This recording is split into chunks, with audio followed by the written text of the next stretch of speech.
Deus abençoe a todos, a paz do Senhor Jesus.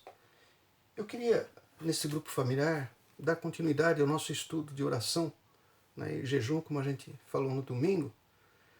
E eu queria falar sobre um homem que é considerado um dos maiores profetas do Antigo Testamento e que a Bíblia revela que ele tinha um espírito excelente. Esse homem é Daniel, né?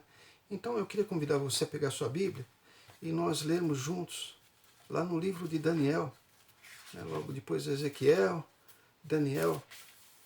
Você pode ir no capítulo 6, nós vamos ler o versículo 3. Olha só. Então, o mesmo Daniel se distinguiu dos príncipes e presidentes porque nele havia um espírito excelente. E o rei pensava em constituí-lo sobre todo o reino. Então, nós podemos ver nesse texto que mesmo Daniel estando cativo, no cativeiro, isso não impediu ele de ser reconhecido pelas pessoas como um homem que tinha um espírito excelente, não é? Então, o que a Bíblia relata a respeito de Daniel para que ele pudesse ter um espírito excelente, né? Então nós vamos estudar isso hoje e eu posso te falar que pelo menos 4 coisas Daniel fazia, né? Daniel, ele lia a Escritura Sagrada, né, a palavra de Deus, a Bíblia, ele lia a Escritura Sagrada e ele meditava nessa Escritura. Segunda coisa, Daniel era um homem de oração. Terceira coisa, Daniel era um homem de jejum, ele jejuava. E finalmente Daniel ele fazia intercessão, ele intercedia pelo povo, né? Então se você fala assim, pastor, mas o que é uma intercessão, né? No domingo passado nós falamos do segredo de nós estarmos revestidos do poder de Deus, e nós termos comunhão com Deus e das nossas orações serem atendidas através da oração e do jejum, né? A intercessão é quando nós pedimos para Deus, não apenas para nós, mas nós vamos até Deus e pedimos para as pessoas, para a nação, para as pessoas que estão à nossa volta por algum acontecimento, né? Intercedemos para que alguma coisa seja evitada, que não aconteça aquilo que está prestes a acontecer. Isso é uma intercessão. Daniel, ele intercedia pelo povo, não é? Então vamos ver essas 4 características na palavra de Deus. Vamos ver. Em primeiro lugar, no capítulo 9 do Daniel, no livro de Daniel, capítulo 9, versículo 2, você vai ver que ele lia a Escritura Sagrada e meditava, ele pedia revelação para Deus do que aquilo estava falando, o que estava dizendo, né, aquelas palavras que ele lia. Então olha só, Daniel, capítulo 9, versículo 2. No ano primeiro do seu reinado, eu, Daniel, entendi pelos livros que o número de anos de que falou o Senhor ao profeta Jeremias, então ele lia Jeremias, em que haviam de acabar as assolações de Jerusalém, era de 70 anos.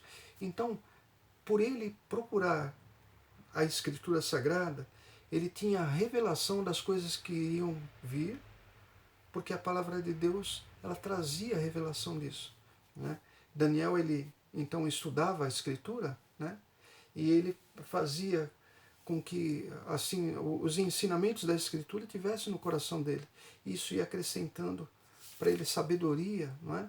No versículo 11, nesse mesmo Daniel capítulo 9, lá no versículo 11, ele fala, quando ele está fazendo a oração intercedendo, ele revela que ele conhecia a Escritura e que obedecia a Escritura. Ele fala assim, sim, todo Israel transgrediu a sua lei, desviando-se para não obedecer à sua voz. Por isso, a maldição, o juramento que está escrito na lei de Moisés. Então, você vê que ele conhecia, ele lia, ele meditava na lei, na palavra de Deus. E aí ele fala assim, vírgula, né? Servo de Deus se derramou sobre nós, porque pecamos contra ele. Vamos ler o versículo 2, ó. E ele confirmou a sua palavra que falou contra nós. Então você vê que ele lia, meditava. E contra os nossos juízes que nos julgavam, trazendo sobre nós um grande mal, porquanto nunca debaixo de todo o céu aconteceu como em Jerusalém. Como está escrito na lei de Moisés, todo aquele mal nos sobreveio, apesar disso, não suplicamos a face do Senhor nosso Deus, para nos convertermos das nossas iniquidades e para nos aplicarmos a sua verdade, né? Então, ele falando com Deus, ele mostrava, né, que ele conhecia a palavra, que ele lia a palavra. Segunda característica que Daniel tinha era a oração, né, e nós já vimos aqui, podemos ver uma parte.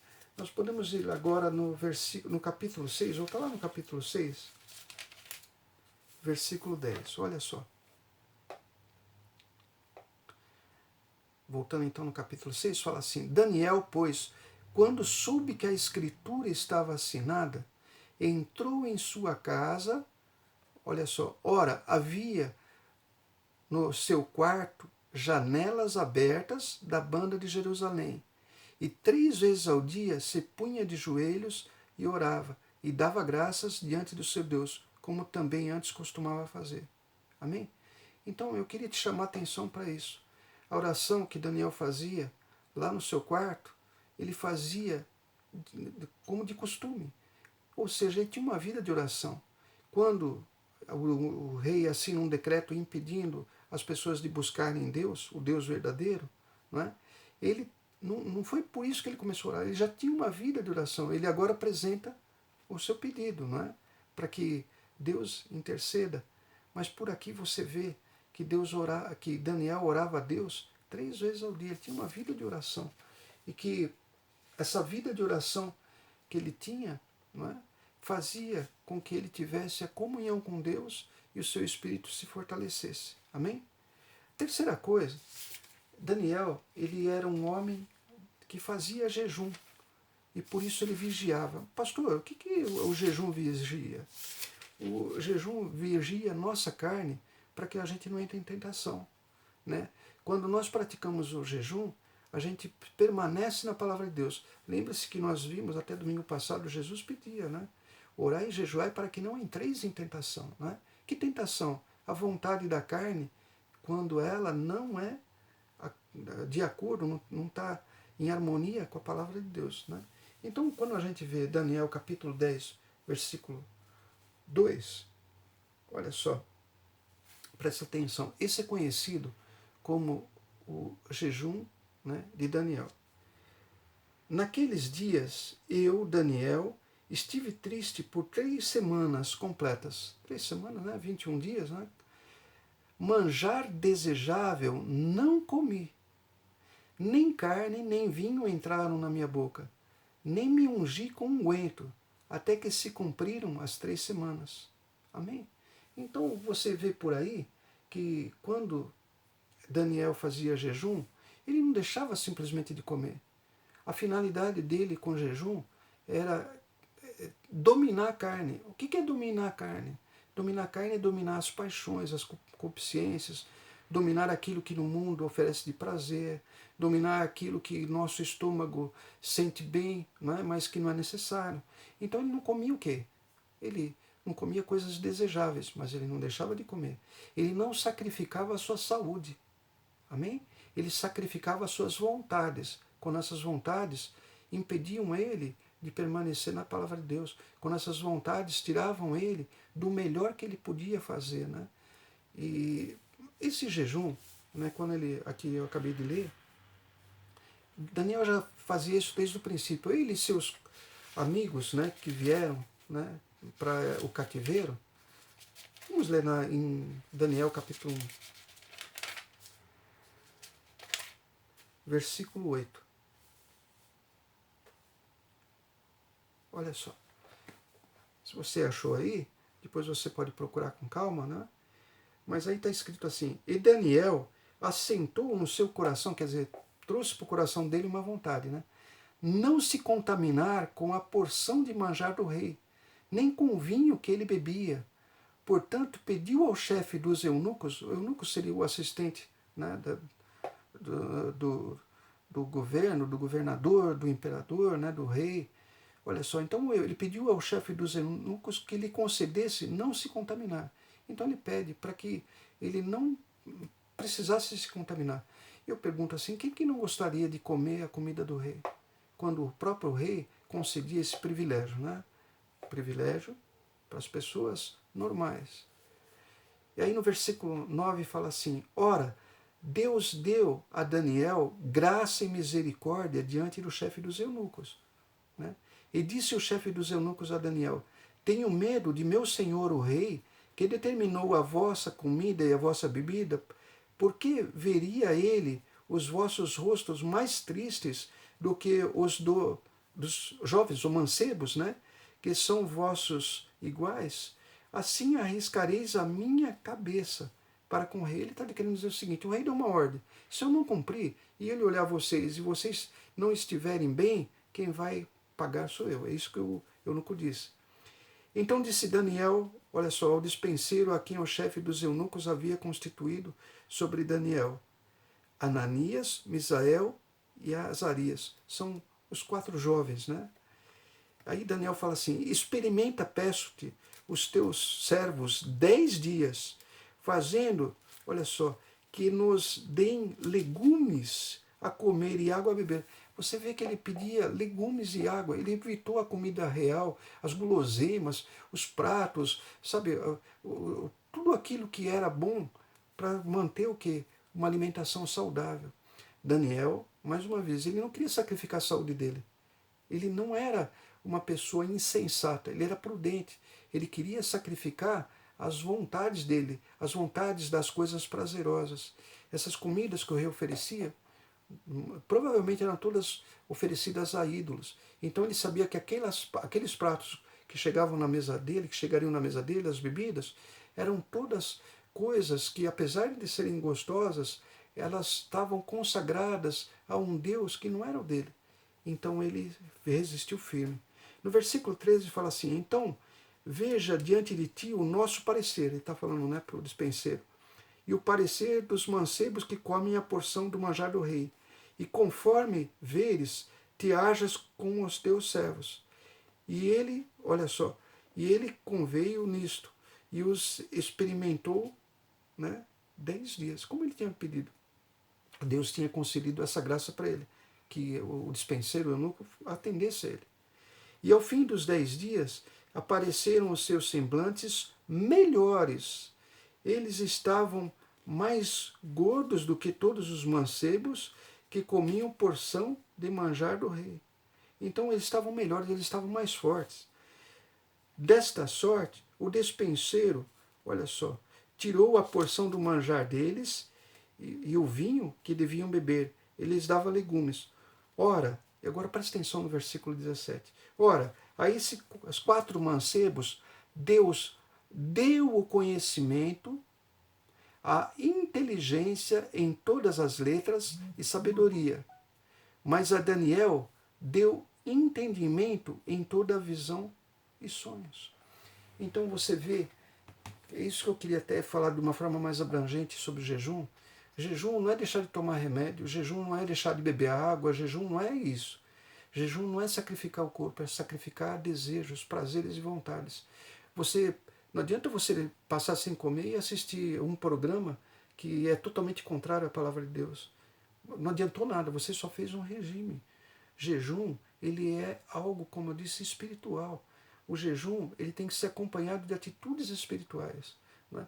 Daniel, ele deixou de comer porque ele tinha consciência de que aquela comida não faria bem para ele, no sentido de que ela era uma comida consagrada a ídolos, de que aquele prazer tirasse ele do foco que ele tinha de viver e buscar a palavra de Deus. Amém? E por último, né, Daniel era um homem de intercessão. A pastora Fátima ontem, na gravação da oração da meia-noite, ela falou isso muito bem. Eu só vou falar por cima, não é? Daniel, ele lá no capítulo 9, né, no versículo 20, eu vou pular já para o 20, olha só. Daniel, capítulo 9, versículo 20. Estando eu ainda falando e orando, falando com Deus, orando e confessando o meu pecado. Confessava o pecado dele, oração pessoal. E o pecado do meu povo, Israel, e aí ele já intercede. Então ele confessa e pede perdão do pecado dele, e ele confessa e pede perdão do pecado do povo. Porque ele sabia que o povo tinha transgredido Deus. Ele sabia que o que estava acontecendo com aquele povo não era simplesmente ao acaso, é porque eles tinham afrontado a Deus. E Daniel se coloca justamente no lugar desse povo para reconhecer isso e apresentar para Deus o pedido de perdão, se desculpar. Então ele fala assim, olha só, estando eu ainda falando e orando e confessando o meu pecado e o pecado do meu povo Israel, e lançando a minha súplica perante a face do Senhor meu Deus, pelo monte santo do meu Deus. E aí ele fala que ele recebe a visitação do anjo, não é? Muito bem. Eu queria te mostrar isso, porque nossa vida espiritual, para nós termos um espírito excelente como Daniel tinha, né, e era reconhecido pelas pessoas, por Deus e pelas pessoas, isso implica em atitudes, não é? Se você ouve, por exemplo, esse ensinamento e você acha bonito, nossa, é muito interessante, nossa, é um conhecimento, ele não vai passar de um conhecimento. E nós precisamos fazer o conhecimento, a palavra de Deus, o conhecimento virá poder. E nós fazemos isso só de uma forma, quando nós praticamos. Tiago, capítulo 1, versículo 22, Tiago, no Novo Testamento, né, ele fala, ele dá um recado, né, ele fala, Tiago, capítulo 1, versículo 22, né, ele fala assim, e sede cumpridores da palavra, né, ou seja, praticantes, em algumas versões está até praticantes, e sede cumpridores da palavra, e não somente ouvintes, enganando-vos com falsos discursos. Né? Então, se nós queremos ter um espírito excelente, nós não podemos ser só ouvintes, nós temos que ser praticante. E uma oportunidade que você vai ter para fazer tudo isso que Daniel fazia é nesse momento, né, em que as nações, nosso país, né, nós vivemos uma prova, né, uma prova tão grande, não é? E que impede a igreja de estar aberta, impede muitas empresas de funcionarem, impede as pessoas de saírem. O momento para nós praticarmos, né, e conseguirmos um espírito excelente como Daniel tinha, é agora. Então eu queria convidar você, logicamente dentro da sua possibilidade, à meia-noite ou um outro horário que você tiver disponibilidade, a entrar nessa campanha que nós estamos fazendo, nessa quarentena. Eu queria te incentivar a isso, porque existe bênção por trás disso. Existe bênção não só para as pessoas que nós oramos, né, mas para nossas vidas, para a nossa vida espiritual. Né? A oração, ela é um mandamento de Deus. O apóstolo Paulo, 1 Timóteo, capítulo 2, né, voltando um pouquinho de Tiago, você vai voltar, e só para finalizar, né, você vai passar Tessalonicenses, 1 Timóteo, capítulo 2, versículo 1. Admoesto-te, pois, antes de tudo, né, então, só deixando claro, o apóstolo Paulo estava falando com Timóteo, então ele estava pedindo para ele, admoestar quer dizer pedir, eu te exorto, eu vou te recomendar, pois, antes de tudo, que se faça deprecações, pedidos, né, orações, intercessões e ações de graças por todos os homens. Então, Paulo, ele falando para Timóteo na igreja primitiva, ele orientava ele para proceder assim, porque ele sabia que isso fazia parte de um homem e de uma mulher de Deus. Então eu queria incentivar você, né, a se unir nessa campanha. Você vai encontrar as gravações para você se inspirar, né? O que não disse a pastora Fátima fez uma gravação ontem, que foi ontem à noite, né? E você vai encontrar lá uma palavra, um versículo e depois uma oração. Aquilo é para você se inspirar. Você vai se apresentar você a Deus. Não é? Isso é uma inspiração só para você. Você deve abrir seu coração para Deus. Você não deve fazer apenas um ritual, uma coisa mecânica, uma coisa burocrática. Você vai falar com as suas palavras. Você vai se dirigir ao Pai, em nome de Jesus, e apresentar a vida de todos os que estão hoje nesta situação, né, tão grave, né, apresentar a sua vida, a sua família, mas também todas as pessoas, a igreja, os membros, né, as autoridades do Brasil, para que eles tenham a sabedoria, a competência para coordenar todas as ações, para que orar pelos profissionais de saúde, orar pelos policiais, as autoridades, orar pelos caminhoneiros, pelos motoristas de trem, de ônibus, de metrô,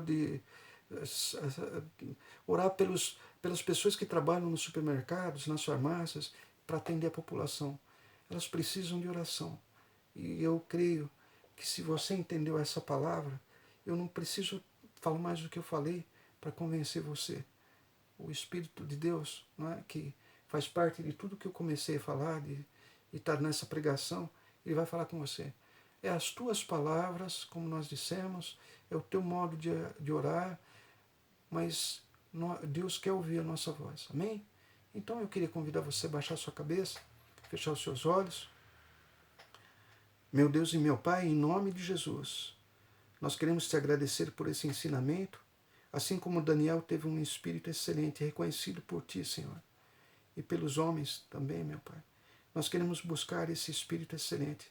Nós queremos ter uma vida espiritual, meu Pai, que seja bom testemunho para todos aqueles que nos rodeiam.